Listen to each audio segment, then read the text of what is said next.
हमारे साथ अब विनय कटियार जी हैं। विनय कटियार जो कि राम जन्मभूमि आंदोलन से लंबे अरसे से जुड़े रहे और उनका नाम भी आरोपियों की इस लिस्ट में था, उन्हें भी आज बरी किया गया है।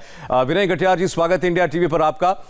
आज अदालत के निर्णय पर जाहिर है कि आप राहत महसूस कर रहे हैं, क्या कहना चाहेंगे? पहले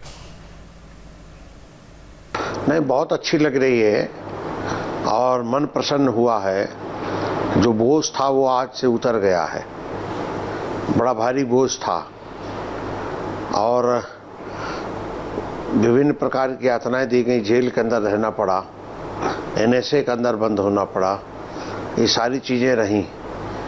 अब इतने बहुत पीरियड 28 साल बहुत होता है और 28 साल तक केस चले तो उसमें आडवाणी जी की उम्र क्या रही होगी? आज 91 साल 92 साल के हैं और 28 साल मैंने फिर वो 60 के लगभग रहे होंगे।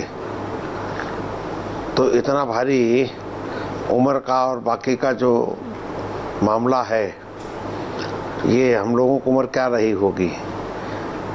तो ये सब पूरे उम्र में काफ़ी तकलीफ झेलना पड़ी। जो क्रीम पीरियड है वो हमारा निकल गया।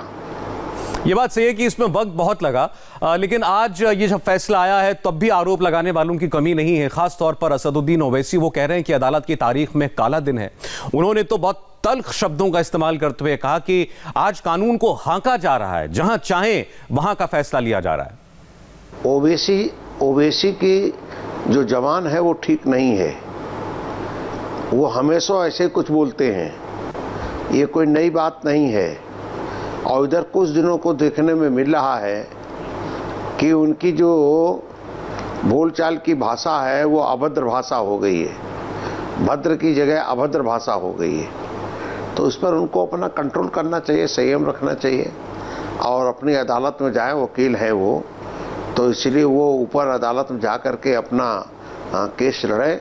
इसमें कहाँ कोई मना कर रहा है? देखिए, वो ये भी कह रहे हैं कि जिस तरीके के फैसले आए, जिस तरीके से पहले राम जन्मभूमि जो है वो राम मंदिर के लिए दे दी गई अदालत की तरफ से और आज बाबरी मस्जिद विध्वंस के सभी आरोपियों को बरी कर दिया गया, इससे हिंसा करने वालों का हौसला बढ़ेगा। और अभी एक बाबरी मस्जिद की बात नहीं है, अब और मस्जिदों के ऊपर अधिकार जमाने की बात की जाएगी, खास तौर पर मथुरा और काशी। तो क्या वाकई अभी मथुरा और काशी बाकी हैं?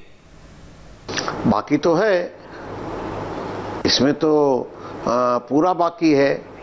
लेकिन सवाल ये है, जब कोई निर्णय होगा तो सबको मालूम हो जाएगा। साधु संतों से बात होगी, विचार होगा। पहले चूंकि प्रस्ताव है हम लोगों का कि भाई 3 स्थान की मुक्ति की बात हम करेंगे, 4थे स्थान की मुक्ति की बात नहीं करेंगे। और मुसलमान बंधुओं से निवेदन है कि ये तीनों स्थान हमारे खाली कर दे। लेकिन उन्होंने कोई खाली नहीं किए, बल्कि उल्टे संघर्ष किया है, देश के अंदर अमन चैन बिगाड़ने का काम किया है।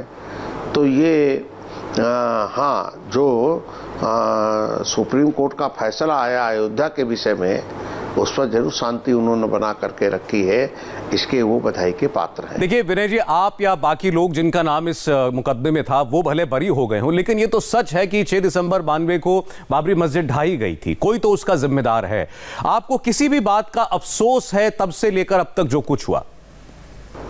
नहीं, अफसोस क्या था? कुछ नहीं था भाई।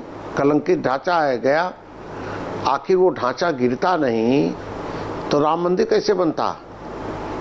उसका रास्ता कैसे साफ होता? तो ढांचा ही तो बाधा था। तो ढांचा गया, जीर्ण शीर्ण अवस्था में था। नहीं, कोई बिल्डिंग एकदम से 1.5-2 घंटे में गिर सकती है क्या, अगर जीर्ण शीर्ण ना होती? जी चलिए, शुक्रिया बहुत बहुत विनय कटियार जी। आपके लिए आज बड़ा दिन है। 28 साल बाद राहत भरा फैसला विनय कटियार के लिए भी आया है। लेकिन जैसा हम बात कर रहे थे कि इस फैसले से निराश होने वाले भी बहुत सारे लोग हैं। बाबरी विध्वंस केस पर आए फैसले पर असदुद्दीन ओवैसी ने क्या प्रतिक्रिया दी है, यह आपको हम दिखाएंगे एक ब्रेक के बाद।